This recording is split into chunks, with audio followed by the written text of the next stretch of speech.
আপনার সোনালী মুরগির খামারে অতিরিক্ত ঠোকরাঠুকরির জ্বালায় দিন দিন আপনার মুরগি অনেক ক্ষতিগ্রস্ত হচ্ছে। ফলে আপনি সঠিক ট্রিটমেন্ট পাচ্ছেন না, যার ফলে আপনার খামারে লসের দেখা দিচ্ছে। আসসালামু আলাইকুম। হ্যালো বন্ধুরা। যারা আমার ভিডিওটি নিয়মিত দেখছেন তাদের প্রতি আমি চিরকৃতজ্ঞ এবং যারা আজ নতুন দেখছেন তাদেরকে জানাই সাদর সম্ভাষণ। হ্যালো বন্ধুরা, আমরা প্রত্যেক সোনালী মুরগির খামারে দেখতে পাই ঠোকরাঠুকরি বা ক্যানিবালিজম। কিন্তু কেন করে ঠোকরাঠুকরি আজও আমরা ভাবে দেখিনি।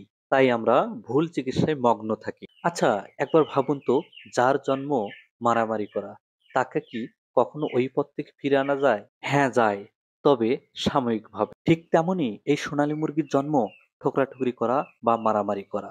তাই আপনি বিভিন্ন কিছুতে সাময়িকভাবে রোধ করতে পারলেও দীর্ঘদিন রেজাল্ট কখনই আশা করতে পারেন না। তবে ম্যানেজমেন্ট সিস্টেম ভালো না থাকার কারণেও এই রোগ হয়ে থাকে। ক্যানিবালিজম বা ঠোকরাঠুকরির কারণ: ১ নাম্বার, শেডে মুরগির অতিরিক্ত ঘনত্ব হলে এটা দেখা দিতে পারে।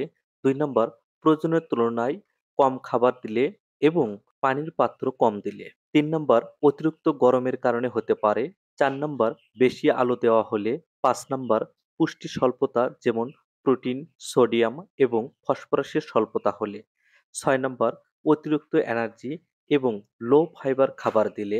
৭ নাম্বার, লবণের ঘাটতি হলে। ৮ নাম্বার, শেডে আক্রান্ত অথবা মৃত মুরগি বেশিক্ষণ রাখলে। ৯ নাম্বার, ভিন্ন ভিন্ন বয়সের মুরগি একত্রে রাখলে। ১০ নাম্বার, আবহাওয়া ঘন ঘন বদলালে।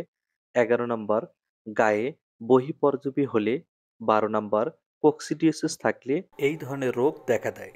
তাই প্রাথমিক কিছু চিকিৎসার মাধ্যমে এই সমস্যার সম্মুখীন আপনি সমাধান করতে পারেন। ১ নাম্বার, বাঁশ বাঁধে দিয়ে অথবা মাঝখান দিয়ে আর বাঁধে দিয়েও এই সমস্যার সমাধান করতে পারেন। ২ নাম্বার, নিমপাতা ঝুলিয়ে দিয়ে এই সমস্যা রোধ করতে পারেন। ৩য় নাম্বার, লবণ দিয়ে এই সমস্যার সমাধান আপনি করতে পারেন।